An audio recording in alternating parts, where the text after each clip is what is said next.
போதனையும் ஜெபம், போதனையும் சிக்ஷையும், இந்த ரெண்டையும் பயன்படுத்தி பாருங்கள். நிச்சயம் உங்கள் பிள்ளைகள் தறிக்கெட்டு போக மாட்டார்கள். அந்த வசனம் அப்படி சொல்லுகிறது. அன்பானவர்களே, ஆண்டவர் ஒரு நாளும் உங்களை திசை கெட்டு போக விட மாட்டார். இது ஆதி உபாகமத்தின் காலத்திலேயே அதை ஆவியானவர் பேசியிருக்கிறார். எனவே என்றைக்கு சத்தியம் மறக்கப்படுகிறதோ, சத்தியம் என்றைக்கு உங்களை விட்டு ஈடுபடுகிறதோ, அன்றைக்கு பிரச்சனைகள் அதிகம், பாடுகள் அதிகம், போராட்டங்கள் அதிகம். உபாகமத்தின் புஸ்தகம் 21ஆம் அதிகாரம் 18 21 வசனம் வரை எல்லா பெற்றோரும் கவனிக்க வேண்டும், பிள்ளைகளும் கவனிக்க வேண்டும். அந்த வார்த்தை சொல்கிறது, தன் தகப்பன் சொல்லையும் தன் தாயின் சொல்லையும் கேளாமல் அவர்களால் தண்டிக்கப்பட்டும், அப்படியானால் தண்டிக்கப்பட வேண்டியது அவசியம். அதைத்தான் நான் சிக்ஷை என்று சொன்னேன். அதுக்காக முழங்கால் போட சொல்றதில்லை, பட்டினி போடுறதில்லை. ஆவியானவர் சொல்லுவார் எப்படியெல்லாம் சிக்ஷிக்க வேண்டுமோ. தண்டிக்கப்பட்டும் அவர்களுக்கு கீழ்ப்படியாமல் போகிற அடங்காத துஷ்ட பிள்ளை ஒருவனுக்கு இருந்தால், வார்த்தை கவனிங்கள், தண்டிக்கப்பட்டும் கீழ்ப்படியாமல் போகிற அடங்காத துஷ்ட பிள்ளை ஒருவனுக்கு இருந்தால், 21:19, இது மோசையின் நியாயப்பிரமாணம். அவன் தகப்பனும் அவன் தாயும் அவனை பிடித்து அவன் இருக்கும் பட்டணத்தின் மூப்பரிடத்திற்கும் அவ்விடத்து வாசலுக்கும் அவனை கொண்டு போய். இன்றைக்கு நம்ம என்ன தெரியுமா, நாம் மூடி மூடி மறைக்கிறோம். பிள்ளைகள் தவறு பண்ணுகிறார்கள். அதே ஒன்று பரலோக தேவனிடத்துல சொல்லுங்க, ஊழியரிடத்துல சொல்லுங்க, பெரியவரிடத்துல சொல்லுங்க. அந்த வாசலுங்கிறது அவன், கவனியுங்கள், அவ்விடத்து வாசலுக்கு அவனை கொண்டு போய் அவன் தாயும் அவன் தகப்பனும் அவனை பிடித்து. இன்னைக்கு என்ன சொல்றோம், நம்முடைய பிள்ளை யாரோ அவன் சொல்லிட்டு அவன் டென்ஷன் ஆயிடுறோம். அது தேவையற்ற ஒன்று. காக்கைக்கு தன் குஞ்சு பொன் குஞ்சு. திருச்சபையில பார்க்கிறேன், ஒருவர் உங்கள் பிள்ளைக்கு சொல்லும் போது அது சரியா, நன்மையா, தீமையா, அது சொல்ல வேண்டிய அவசியம் இல்லை. வேதம் சொல்கிறது, அவன் தண்டிக்கப்பட்டும் கீழ்ப்படியாமல் போனால், அதுக்கு ஒரு வார்த்தை போட்டு, துஷ்ட பிள்ளைகள். அந்த அந்த பிள்ளை நல்ல பிள்ளையை மாற வேண்டுமானால் ஜபம், முயற்சி, தேவ சமூகம், அந்த பிள்ளை நடத்த வேண்டிய அந்த சிக்ஷை செய்து பாருங்கள். அந்த அந்த வார்த்தை சொல்கிறது, எங்கள் உபாம் 21:20 எங்கள் மகன் அடங்கா துஷ்டனாயிருக்கிறான், எங்கள் சொல்லை கேட்பதில்லை, பெருந்தீனிக்காரனும் குடியினமா இருக்கிறான் என்று பட்டணத்தின் மூப்பரோட சொல்லுவார்களாக. இதுல வெட்கமே இல்லையே. இன்றைக்கு நாம் மூடி மறைக்க விரும்புகிறோம். அது நல்லதுதான், மூடி மறைப்பது அது விவேகமானது, மகிமையானது. ஆனால் அது அவசியம் இல்லாதது. அந்த வார்த்தை சொல்லப்பட்டிருக்கிறது, அவன் பெருந்தீனிக்காரனும் குடியினமா இருக்கிறான் என்று பட்டணத்தின் மூப்பரோடு சொல்லுவார்களாக. 21ஆம் வசனம், உபாகமம் 21:21. இது நடைமுறைக்கு ஒத்து வராது. கவனிங்கள், ஆண்டு சொல்லுகிறார், அவன் சாகும்படி அந்த பட்டணத்தின் மூப்பர் எல்லாம் அவன் மேல் கல்லெறிய கடவர்கள். இது பழைய ஏற்பாட்டின் பிரமாணம். அவன், இதனுடைய விளைவு என்னவென்னா, தீமையை உன் நடுவிலிருந்து கர்த்தர் விலக்கி போடுவார். உன்னுடைய கருத்து என்னவென்றால், இதை பார்க்கிற கேட்கிற மற்றவர்கள் பயப்படுவார்கள். இது அப்படி செய்யணும்னு சொல்லலை. கவனிங்கள், இன்றைக்கு நான் அதற்கு மாற்று வழியாக ஜெபியுங்கள், போராடுங்கள், உபவாசியுங்கள், அவனோடு கூட பேசுங்கள். முயற்சி பிளஸ் போதனை பிளஸ் உங்கள் ஜெபங்கள், இதை 3 செஞ்சு பாருங்க. உங்க பிள்ளைகள் வருங்காலத்துல, அன்பானவர்களே, இந்த தேசத்துல மிகப்பெரிய தேவமனிதராக இருப்பார்கள். நான் சொல்ல வந்த கருத்து என்னவென்றால், அதை நீங்கள் செய்ய தவறும் போது தேவன் உடைய கோபாக்கினைக்கு ஆளாவார்கள். 1 சாமுவேல் 2:25. அது மட்டுமல்ல, என்னாகமம் 25:1 சொல்லுகிறது, அவர்கள் அந்த வார்த்தை மோவாபின் ஜனங்களோடு கூட வேசித்தனம் பண்ண தொடங்கினார்கள். இதெல்லாம் எதற்கு, என்ன காரணம்? சரியான போதனை. இன்னைக்கு இந்த போதனையை விரும்புகிற மக்கள் யாருமே இல்லை. பெற்றோரின் போதனை கேட்பதில்லை, போதகரின் போதனை கேட்பதில்லை, முதியோரின் போதனை கேட்பதில்லை. they don't want to listen. இது பைத்தியமா தெரியுது. என்ன நினைக்கிறாங்க, எல்லாம் பைத்தியம், எனக்கு இதெல்லாம் தேவையில்லை. இல்லை அன்பானவர்களே, இதுதான் வாழ்வு, இதுதான் மேன்மை, இதுதான். அன்பானவர்களே, இதே உலகத்துல இன்னொரு மகன் இன்னொரு குடும்பம் இருக்கிறது. அது ஆரோனின் மகனாகிய பினகாஸ். யோசித்து பாருங்கள், அந்த அந்த ஆரோனின் குமார் இன்னும் அதே குடும்பத்துல பிறந்த இன்னொரு ஆள்.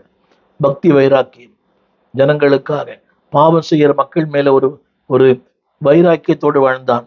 வாசிக்கிறேன், கேளுங்கள். அந்த வசனம் இப்படி சொல்லுகிறது, அந்த ஜீல் ஃபார் காட். பிள்ளைகள் அது மாதிரி வளருங்க, பக்தி வைராக்கியம் உள்ள பிள்ளைகளாய், தேவனுக்கு என்று அந்த வைராக்கியம். ஒரு காம்ப்ரமைசிங், அந்த பெயர் கூட பாருங்களேன், கிறிஸ்துவ பேரே இல்லை, எல்லாம் ஒரு பொதுவான பெயர்கள். அதாவது தங்கள் பிள்ளைகள் கிறிஸ்துவ பிள்ளைகள் என்பதை இந்த உலகம் அறியட்டும். பிள்ளைகளுக்கு நல்ல வேதாம பெயர்களை வையுங்கள், மிஷினரி பெயர்களை வையுங்கள், ஊழியக்காரன் பெயர்களை வையுங்கள். விரும்புங்கள், என் பிள்ளை இப்படி ஒரு ஒரு மிஷினரியா வரணும். இன்றைக்கு இருக்கிற கடந்து போன எவ்வளோ பெரிய பெரிய மனிதர்கள் இருக்கிறார்கள். அந்த மிஷினரி பெயர்களை பயன்படுத்துங்கள். என் பிள்ளை கூட ஒரு வில்லியம் கேரியாய், என் பிள்ளை ஒரு அட்சன் டெய்லராய், என் பிள்ளை ஒரு கேத்தரின் குல்மானாய். ஜெபியுங்கள். நம்முடைய தேசத்தில் வாழ்ந்த எத்தனை பேர் தேவ மனிதர்கள், அவருடைய பெயர்களை வையுங்கள். அது உங்களுடைய பாரத்தை வெளிப்படுத்துகிறது. பினகாசுக்கு சொல்லும் போது அவன் தன் தேவனுக்காக பக்தி வைராக்கியத்தோடு கூட வாழ்ந்தான். அது மட்டுமல்ல, அவனுடைய விளைவு தெரியுமா? அந்த பக்தி வைராக்கியம் அவனுக்கும் அவனுக்கு பின்புறுகிற அவன் சந்ததிக்கும் நித்திய ஆசாரிய பட்டத்திற்குரிய உடன்படிக்கை உண்டாயிருக்கும். பிள்ளைகளை வைராக்கியத்தோடு வளருங்கள். முதல்ல நீங்க வைராக்கியத்தோடு இருங்க. Don't compromise. இன்னைக்கு பெற்றோருக்கு அந்த வைராக்கியம் இல்லை, இப்போ தெய்வ பக்தி இல்லை, பெற்றோரை ஆராதிக்கிறதில்லை, கை தட்டுவதில்லை, ஆலயத்துக்கு நேரத்தோட பிள்ளைகள் எப்படி இருக்கும்? திரும்ப சொல்லுகிறேன், அதே குடும்பத்தில் பிறந்த ஒருவன் தன் தேவனுக்காக பக்தி வேறு, பக்தி வைராக்கி வேறு. ஞாயிற்றுக்கிழமை போறது பக்தி, வேத பாடத்துக்கு போறது வைராக்கியம். ஞாயிற்றுக்கிழமை போறது பக்தி, ஆனால் வேத பாட ஜபத்துக்கு ஒரு வைராக்கியம். நாம் வசிக்கிற இந்த இந்தியா எல்லாமே எதிர்மறையா இருக்கிறது. விடனோ எதிர்காலம் எப்படி இருக்கும் என்று தெரியாது. ஆனால் வைராக்கியத்தோடு இருங்க. வேதம் சொல்லுகிறது, அது அது அவனுடைய விளைவு என்னவென்றால், உங்களுக்கும், கவனிங்க, அவனுக்கு பின்பு உங்கள் சந்ததிக்கும் அது நெத்தி ஆசீர்வாதமாக இருக்கும். என்னை கேட்டுக்கொண்டிருக்க அன்பு பெற்றோர்களே, நீங்க ஆசீர்வாதம் இருப்பீங்க. அந்த வார்த்தையிலே பாருங்கள், அவனுக்கு பின்பு அவன் சந்ததிக்கும். என்னாகமம் 25:13 வசனம். அவனுக்கு பின்பு அவன் சந்ததிக்கும் அது நித்திய ஆசீர்வாதமாக உண்டாயிருக்கும் என்று கர்த்தர் சொல்லுகிறார். நித்திய ஆசீர்வாதம். நீங்கள் கொடுக்கிற ஆசீர்வாதம் தற்காலிகமானது, ஆனால் தேவன் கொடுக்கிற நித்தியமானது. அதற்கு மூலதன் நீங்க தான், நான் தான். என்னுடைய அர்ப்பணம், என்னுடைய வைராக்கியம். இந்த வார்த்தையை நான் 100 முறை திருப்பி திருப்பி சொல்ல விரும்புகிறேன். அவனுக்கு பின்பு. எனக்கு யோசித்தீங்களா? அதை கொஞ்சம் யோசித்து பாருங்க. எனக்கு பின்பு என் பிள்ளை எப்படி இருப்பார்கள், என் பிள்ளைகள் எப்படி இருக்க வேண்டும் என்று நீங்க விரும்புறீங்க. உங்க பிள்ளை எப்படி இருக்க வேணும்? உங்களை விட மேன்மையாய், உங்களை விட தேவனால் பயன்படுத்தப்படுகிறார். உங்கள் பிதாக்களின் ஆசீர்வாதத்தை விட பிள்ளைகளின் ஆசீர்வாதம் பெரிதாக இருக்க வேண்டும். இதைத்தான் யாக்கோபு சொன்னான். பிதாக்களின் ஆசீர்வாதத்தை விட உங்களுடைய பிள்ளை ஆசீர்வாதம் பெருசா இருக்கணும். விரும்புங்கள். நண்பு பெற்றோர்களே, என் பிள்ளை என்னை விட பெரிய ஆளா இருக்கணும். வசனத்தில், வாழ்வில், கிருபையில், உயர்வில், அந்தஸ்தில், பொருளாதாரத்தில் என்னை விட. அதுதான் தேவன் சொல்கிறார், அவனுக்கு பின்பு அவன் சந்ததிக்கும். நீ நிறைய பேர் யோசிக்கிறதே இல்லை, இப்படி இருக்கும் சந்ததி. வேதம் சொல்கிறது, நித்திய ஆசாரிய பட்டத்துக்கு உரிய உடன்படிக்கை உண்டாயிருக்கும். நித்திய ஆசாரிய பட்டம், இத்தனை பெரிய மேன்மை. நித்தியமாய் உம் நேம் நிலைத்திருக்கும், தலைமுறை தலைமுறையான் உன் பேம் பேசப்படும். நீ நிறைய பேருக்கு அது புரியல. நித்தியமாய். அது மட்டுமல்ல, அன்பான தேவ பிள்ளைகளே, அடுத்த வார்த்தை, அதை நீங்கள் சரியாய் பயன்படுத்தவில்லை என்றால், தேவன் தந்த வாய்ப்பு, தேவன் தந்த சந்தர்ப்பங்கள், தேவன் தந்த உரிமைகளை சரியாய் பயன்படுத்தவில்லை என்றால், அடுத்த வார்த்தை, அன்பானவர்களே, அது உங்களை மட்டும் பாதிக்காது, உங்கள் சந்ததியையும் பாதிக்கும். இன்னொரு வார்த்தை, 1 சாமுவேல் 3:13, நீங்காத நியாய தீர்ப்பு. என்னை கேட்டுக்கொள்ளும் தேவ பிள்ளையே, அன்பு பெற்றோர்களே, நல்லதை செய்யுங்கள், நல்லதையே செய்யுங்கள். கர்த்தரை ஆராதியுங்கள், தேவனுக்கு முன்னுரிமை தாருங்கள், ஆலயத்துக்கு முன்னுரிமை தாங்க. திரும்ப சொல்லுகிறேன், உங்கள் தவறு, வேதம் சொல்லுகிறது உங்கள் பாவத்து நிமித்தம். அது ஒரு வார்த்தை எழுதப்பட்டது 1 Samuel 13 அடக்காமற் போன பாவம். நீ சொல்றீங்களா? அது பெண் பிள்ளையா இருந்தால் ஆண் பிள்ளை, இந்த உடை சரியில்லை, இந்த அலங்காரம் சரியில்லை, இந்த வாலி பையனை இந்த இந்த கோலங்கள் சரியில்லை. பாருங்க, அவன் தலை வெறிச்சு போட்டு, அவன் கம்மல் போட்டு, கடக்கன் போட்டு, வளையம் போட்டு, ஒரு கிறிஸ்தவ பிள்ளை மாதிரி இல்லை. சபைக்கு அவன் போட்டு வர அந்த ட்ரெஸ் கூட அதில் ஒரு ஒழுங்கான ஒரு ட்ரெஸ்ஸே இல்லை. அதுக்கு அந்த வாசகங்கள்லாம் அநாகரிகமான வாசகங்கள். கவனியுங்கள், உங்கள் பிள்ளையை அடக்காமற் போனால் அடுத்த வார்த்தை, உங்கள் குடும்பத்துக்கு நீங்காத நியாய தீர்ப்பை செய்வேன். இந்த செய்தி உங்களுக்கு பிடிக்காது, நீ கேட்க மாட்டேன் எனக்கு தெரியும், ஆனாலும் சொல்ல வேண்டிய கட்டாயம் எனக்கு. நண்பு பெற்றோர்களே, அது சொல்லப்பட்டிருக்கிறது நீங்காத நித்திய தண்டனை. எனவேதான் அடிக்கடி திருமறை சொல்கிறது போதியுங்கள், அடுத்து ஜெபியுங்கள், 3 சிற்றியுங்கள். அதில் போட்டிருக்குது, அதாவது அந்த தண்டிக்கிறார். எபிரேயர் 12:6 அன்பு கூறுகிறார், சிற்றிக்கிறார், அடுத்து தண்டிக்கிறார். ஏன் தெரியுமா? உங்கள் பிள்ளைகள் வருங்காலத்திலே சிறப்பான பிள்ளைகளாய், தேசத்தை அசைக்கிற பிள்ளைகளாய், தேசத்தை தலைகளாய் மாற்றுகிற பிள்ளைகளாய் உங்கள் பிள்ளைகள் வளர வேண்டும். திரும்ப சொல்லுகிறேன், ஜெபியுங்கள், போதியுங்கள், சிற்றியுங்கள்.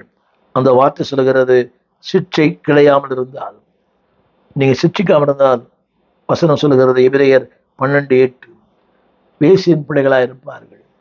என்னை கேட்டுக்கொண்டிருக்கிற அன்பான தேவ பிள்ளையே, உங்கள் பிள்ளைகளும் என் பிள்ளைகளும் சமுதாயத்தில் திருச்சபைக்கு ஆசீர்வாதமாக ப்ளீஸ் ரிமெம்பர், நினைவு கூறுங்கள், தேவன் தந்த பிள்ளைகள்.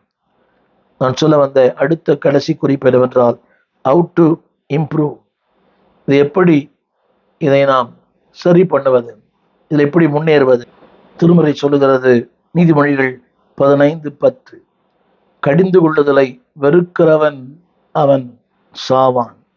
இது நல்ல வார்த்தை இல்லை. அது மாத்திரமல்ல அன்பானவர்களே, இந்த நாளிலே நீங்கள் நினைவு கூற வேண்டிய ஒரு வார்த்தை ரோமர் 2:4 தேவதயவு குணப்படும்படி உன்னை ஏவும் போது அதை ஏற்றுக்கொள். தேவதயவு உன்னை குணப்படும்படி அந்த பாதைகள் நோக்குங்கள்.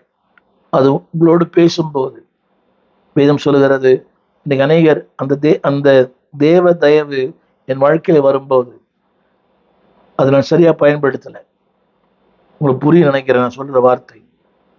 தேவ தயவு, the kindness, the favour of God, the compassion of God எனக்கு காண்பிக்கிறார். ஏன் தெரியுமா? நான் இன்னும் குணப்பட, இன்னும் சரியாக தேவனுக்கு ஏற்ற ஒரு பாத்திரமாய் மாறு. அதை நான் அறியாமல் அவருடைய தயவு, அவருடைய பொறுமை, நேடிய சாந்தம் இவைகளின் ஐஸ்வர்யத்தை அசட்டை பண்ணுகிறோம். இன்றைக்கு எல்லாரும் சொல்கிற வார்த்தை, எவ்வளவு தப்பு பண்றேன், என் ஆண்டு ஒன்றும் பண்ணலையே. வேதம் சொல்கிறது துன்மார்க்கன் நெடுக போய் தண்டிக்கப்படுகிறான். நான் அடிக்கடி யோசிக்கிறது உண்டு, இவ்வளவு தவறு பண்றாங்க, அநியாயம், அக்கிரமம், அசுத்தம், காமவிகாரம், இச்சை, பொருளாசை, அடுத்தவர்களை அபகரிப்பது, அடுத்தவர்களுக்கு மன உளைச்சலை உண்டு பண்ணுவது. வேதம் சொல்லுகிறது அது அவருடைய தயவு, அவருடைய பொறுமை, அவருடைய சாந்தம் இவைகளின் அசட்டை பண்ணும்போது வேதம் சொல்லுகிறது ரோமர் 2:5 மனக்கடினம், குணப்படாத இருதயம், நீதி உள்ள நியாய தீர்ப்பு, கோபாக்கினை, நீயே அதை குவித்துக் கொள்ளுகிறாய். என் அன்பு தேவ பிள்ளைகளே, நீங்களே குவித்துக் கொள்ளாதீங்க. வேதம் சொல் நீதி உள்ள தீர்ப்பு, கோபாக்கினை, உனக்கே நீ அதை குவித்துக் கொள்ளாதே. Be aware of it. எனவேதான் வேதம் சொல்கிறது எபிரேயர் 3:13 உங்களை ஒருவனாகிலும் பாவத்தின் வஞ்சனையினாலே கடினப்பட்டு போகாதபடி. இந்த பாவம் வரும்போதே ஒரு கடினம். நீங்க நிறைய பேர் பார்த்தா என்ன, செஞ்சா என்ன, பார்த்துக்கலாம். அன்னைக்கு ஒருத்தர் கேட்கிறார், நரகதான் அனுப்பட்டும், தண்டனை வரட்டும். ஒரு ஊழியை சொல்லுகிறார், நரகம் தான் நான் ரெடியா இருக்கிறேன், எல்லாத்துக்கும் நான் ரெடியா, நரகத்துக்கு ரெடியா இருக்கிறேன், எல்லாத்துக்கும் ரெடியா இருக்கிறேன். துணிகரமான வார்த்தை. என் வேதம் படிக்கிறது இல்லையா? அதெல்லாம் படிச்சு ரொம்ப நாள் ஆச்சு. ஜெபம் அதெல்லாம் எனக்கு தேவையில்லை. இப்படியே போனால் வாழ்க்கை எப்படி முடியும்? இப்படி போனாலும் பரவாயில்லை. திரும்ப சொல்லுகிறேன், கவனி, அந்த வசனம் போட்டிருக்குது, அதாவது கடினப்பட்டு போகாதபடி. என் அன்பான தேவ பிள்ளைகளே, இதைத்தான் எபிரேயர் 6 வாசிக்கிறோம். தேவன் உங்களை பிரகாசிப்பிக்க பண்ணிருக்கிறார். பரமை ருசி பார்த்துருக்கிறீங்க, பசுத்த ஆவியை பெற்றிருக்கிறீங்க, நல்வார்த்தையை அனுபவிச்சிருக்கிறீங்க, இனிவரும் உலகத்தின் பலன்களையும் ஓரளவுக்கு டேஸ்டட். ஆனால் அதை மறுதளித்து விட வேண்டாம். அன்புவாலிய பிள்ளைகளே, மறுதளிக்காதீங்க. வேதம் சொல்கிறது, அவர்களே குமாரனை சிலுவையில் அறைந்து அவமானப்படுத்துகிறார். You don't teach your children. உங்கள் பிள்ளையை சரியா நடத்தலைன்னா வேதம் சொல்லுகிறது, அவர்களை புதுப்பிப்பது கூடாத காரியம். என்னை கேட்டுக்கொண்டிருக்கிற அன்பு தேவ பிள்ளையே, கவனியுங்கள். Point out there mistakes. உடைய குறைகளை சொல்லுங்கள். அடுத்து ஒன்று சொல்ல வேண்டாம், அவங்கள்ட்டே சொல்லுங்க. ஒரு வியாதி இருக்கிறது, டாக்டர் மட்டும் தான் சொல்றாரு, மகனே இந்த உனக்கு இந்த பலவீனம் இந்த வியாதி. அதுக்காக டாக்டர் என்னை குறை சொல்றாரு அர்த்தம் இல்லை. எங்கிட்ட தானே சொல்றாரு. உடனே சொல்லுங்க, பாயிண்ட் அவுட். நான் சொல்ல அந்த வார்த்தை பாயிண்ட் அவுட். கவனியுங்கள். 2வது ரெஸ்டோர், அவளை புதுப்பியுங்கள். அப்படி புதுப்பிக்கும் போது வேதம் சொல்லுகிறது, அன்பானவர்களே, சிலருடைய வாழ்க்கையில அது புதுப்பிக்கவே முடியல. அநேகரை பார்த்திருக்கிறேன், தவறு செய்தவர்கள் திரும்ப மனஸ்தாப்படுற மாதிரியா இருக்குது. ஆனா திரும்ப அதே தவறு. நிறைய பேரை பார்த்துட்டேன். அவன் நினைக்கிறாங்க இவர் ஏமாத்துறோன்னு. இல்லை, தவறு செய்தார்கள், மன்னிப்பு கேட்டார்கள், திரும்பவாக அதே தவறு செய்து கொண்டிருக்கிறார்கள். வேதம் சொல்லுகிறது, அன்பானவர்களே, அது உங்களுக்கே ஆக்கினை தீர்ப்பு. நீங்கள் இயேசுவை மறுபடியும் சிலுவையில் அறைகிறீர்கள். கடைசியாக ஒன்று சொல்லி முடிக்க விரும்புகிறேன். எபிரேயர் 6 வசனம். நல்வார்த்தையை அனுபவித்தவர்கள், உலகத்தின் பலன்கள், அதாவது நித்தியத்தை அனுபவிச்சவங்க, அன்பானவர்களே, விட்டுறாதீங்க. டோன்ட் கிவ் அப், விட வேண்டாம். முடிவாக ஒன்று சொல்லி முடிக்க விரும்புகிறேன். கவனியுங்கள். Samuel 1 Samuel 3:15. சாமுவேல் விடியற்காலம் மட்டும் படுத்திருந்து கர்த்தருடைய ஆலை கதவுகளை திறந்தான். ஏலிக்கு தரிசனத்தை அறிவிக்க பயந்தான். ஆனால் ஏலியோ, சாமுவேலே, என் மகனே என்று சாமுவேலை கூப்பிட்டான். அவன், இதோ இருக்கிறேன் என்றான். ஆனால் ஏலியின் கடைசி அவன் வாழ்க்கையில் கூட பாருங்க, ஒரு மனம் திரும்புதல், ஒரு உணர்வு. அந்த உணர்வு என்ன தெரியுமா? கர்த்தர் உன்னிடத்துல சொன்ன காரியத்தை எனக்கு மறைக்க வேண்டாம். இன்னைக்கு என்ன நினைக்கிறாங்கன்னா, அவன் சொல்றாரா, நான் பெரிய ஆளா, நீ பெரிய ஆளா, நானும் என்னை பார்த்து நீ வந்தியா, உன்னை பார்த்து நான் வந்தேனா, நான் எவ்வளவு சீனியர், நான் ரெவரன், பிஷப், டாக்டர். ஆனால் ஏலி சொன்ன வார்த்தை, அதை எனக்கு மறைக்க வேண்டாம். அதற்கு அவன், கர்த்தருடைய பார்வைக்கு நலமான செய்வாராக. அவன் சொன்ன வார்த்தை அப்படியே தேவன் சொன்ன எல்லாவற்றையும் அவன் சொன்னான். நாளின் செய்தி கேட்டுக்கொண்டு அன்பு தேவ பிள்ளையே, அன்பான பெற்றோர்களே, அன்பான வாலிப பிள்ளைகளே, நீதிமொழிகள் 1:23. கடிந்து கொள்வதற்கு திரும்புங்கள், அப்பொழுது தேவன் அவருடைய ஆவியை அருளுவார், ஆசீர்வாதங்களை அருளுவார், நன்மைகளை அருளுவார், மேன்மைகளை அருளுவார், உயர்வை அருளுவார், எல்லா காரியங்களை அருளுவார். அது மட்டுமல்ல, அதில் ஒரு வார்த்தை எழுதப்பட்டிருக்கிறது. அன்பான பெற்றோர்களே, நீதிமொழிகள் 13:24. இந்த உலகத்துக்கு ஏற்புடையதல்ல.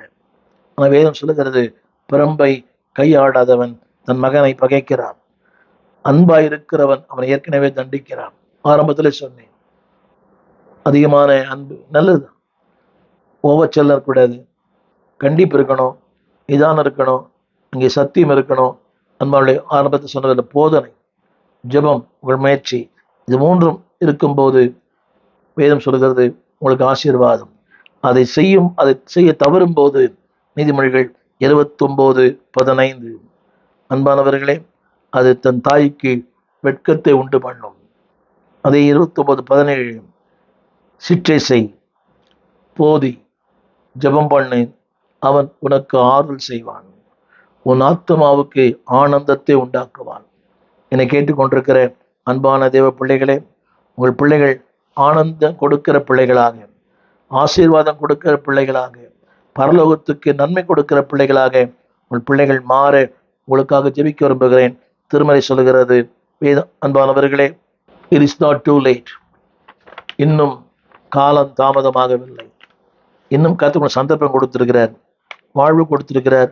தேவன் சொல்கிற வார்த்தை நீதிமொழிகள் 13:24, நீதிமொழிகள் 19:18, நீதிமொழிகள் 29:15. கடைசியாக, அன்பானவர்களே, சிற்றை செய்யுங்கள், போதியுங்கள், முயற்சி பண்ணுங்கள், ஆறுதல் உண்டாகும், உங்கள் ஆத்மாவுக்கு ஆனந்தம் உண்டாகும். சில குடும்பங்களில் ஆறுதலும் இல்லை, ஆனந்தமும் இல்லை. காரணம், வளர்ப்பு சரியில்லை, சரியான போதனை. தன் இஷ்டத்தில் விடப்பட்ட பிள்ளை தன் தாய்க்கு வெட்கத்தை உண்டு பண்ணுகிறது. வெட்கத்தை கொடுக்கிற பிள்ளைகளாக அல்ல, விளைச்சலை கொடுக்கிற பிள்ளைகளாய் உங்கள் பிள்ளைகள் மாற உங்களுக்காக ஜெபிக்கிறேன். ஜெபிப்போம். வானத்தையும் பூமியும் படைத்த நல்ல ஆண்டவரே, புத்தி இல்லாத புத்திமதி அல்ல, புத்தியோடு சேர்ந்த புத்திகள். இந்த அநேக குடும்பங்கள் இருக்கிற கண்ணீர், போராட்டம், பாடு, கலக்கம், இவளுக்கு காரணமே அநேக நேரங்களில் நாங்கள் தான் நடக்க வேண்டிய வழியில், போதிக்க வேண்டிய நிலைகளில் பெற்றோர் நாங்களே அதை இழந்து போனோம்.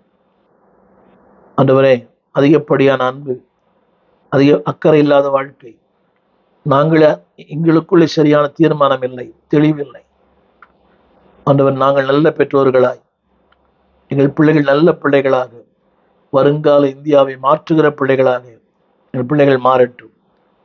ஒவ்வொரு தாயும் அன்னாளை போல மாற்றும், ஜெபிக்கிற தகப்பனாய் மாற்றும்.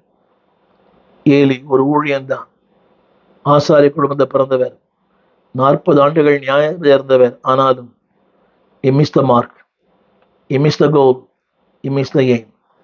குறி தவறிவிட்டார், நோக்கம் தவறினார், லட்சியம் தவறினார். தகப்பனே, அந்த குறிக்கோள் பிள்ளைகளை தந்தீர்.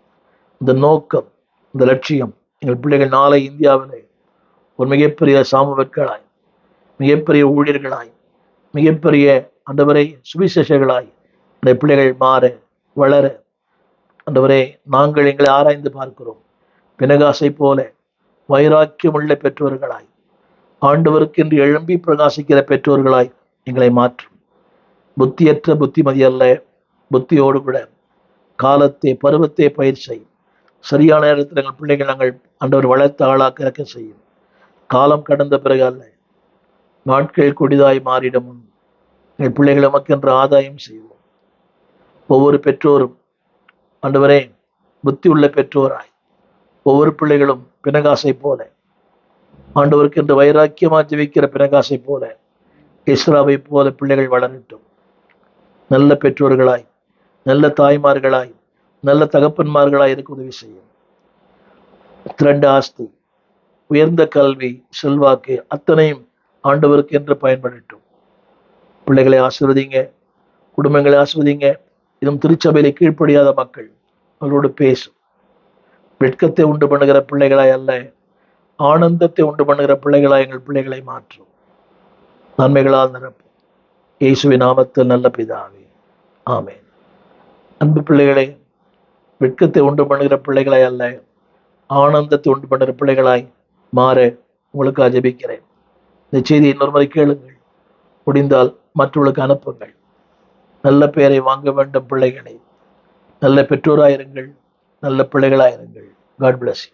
என் வாழ்வின் நம்பிக்கையே நீர்தானையா, நான் நம்புவேன் உம்மை மட்டுமே.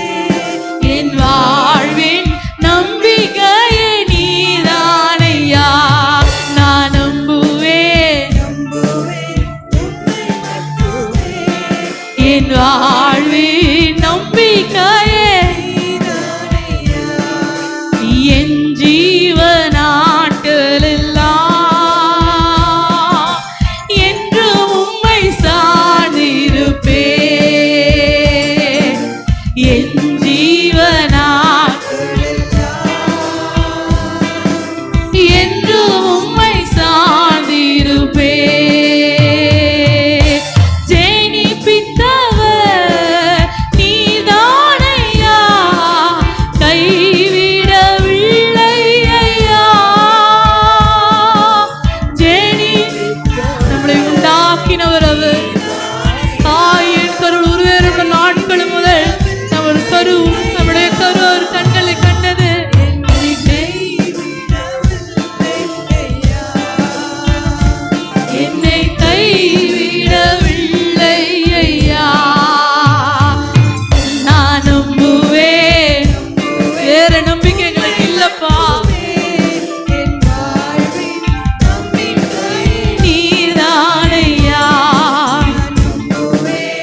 இருக்க முடியாது. கர்த்தரை மாத்திரம் நம்ம வாழ்க்கை நம்பிக்கையா இருக்கணும். அன்று சாராள் ஆபிரகாம் கர்த்தரை மாத்திரம் நம்பி இருக்கும் போதுதான் அது அதிசயத்தை அவங்க வாழ்க்கையில செய்தார். எல்லாமே சென்று போயிடுச்சு, ஒன்றுமே நடக்க கூடாதுதான். ஆனா தேவன் அவங்க வாழ்க்கையில ஒரு வாக்கை கொடுத்தார். அந்த வாக்கை நிறைவேற்ற ஒரு வல்லவரா இருந்தார். ஹல்லேலூயா. உங்க இடத்துல வாக்கு கொடுத்தாருன்னா அந்த வாக்கின் மேல நம்பிக்கையா இருங்க, தேவன் நிறைவேற்றுவா.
கடைசி மரியதோ நம்மளை நடத்த வல்லவரா இருக்கிறார்.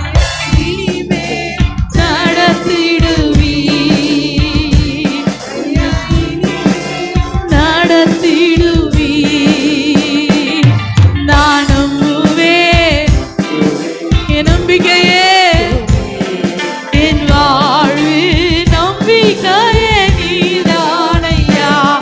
நான் நம்புவேன் நம்புவேன் என் வாழ்வு நம்பிக்கை நீதானையா. Thank you Lord. நீ நெகிழப்பட்டவனும் கைவிடப்பட்டதும் ஒருவரும் கடந்து வரும் நடவாதும் இருந்தாலும் ஆனாலும் உன்னை நித்திய மாட்சிமையாவும் தலைமுறை தலைமையா இருக்கும் மகிழ்ச்சியாயும் வைப்பேன் என்று கர்த்தர் வாக்கு கொடுத்திருக்கிறார். உங்க மேலே நித்திய மகிமை, அந்த நித்திய மாட்சிமை தலைமுறை தலைமுறையாய் தொடர தேவன் உதவி செய்ய வல்லவரா இருக்கிறார். அவர் எவ்வளோ வாக்குத்தத்தம் நம்ம வாழ்க்கையில கொடுத்திருக்கிறார். அதை மறந்து விட தேவன் அநீதியுள்ள தேவன் அல்லவே. சொன்ன ஒவ்வொரு வார்த்தைகளையும் தேவன் நம்ம வாழ்க்கையில நிறைவேற்ற வல்லவரா இருக்கிறார்.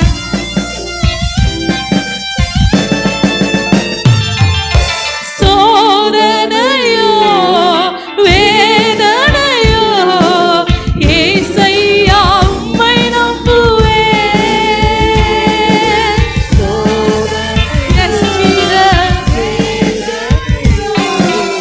ஏசையா உம்மை நம்புவேன்.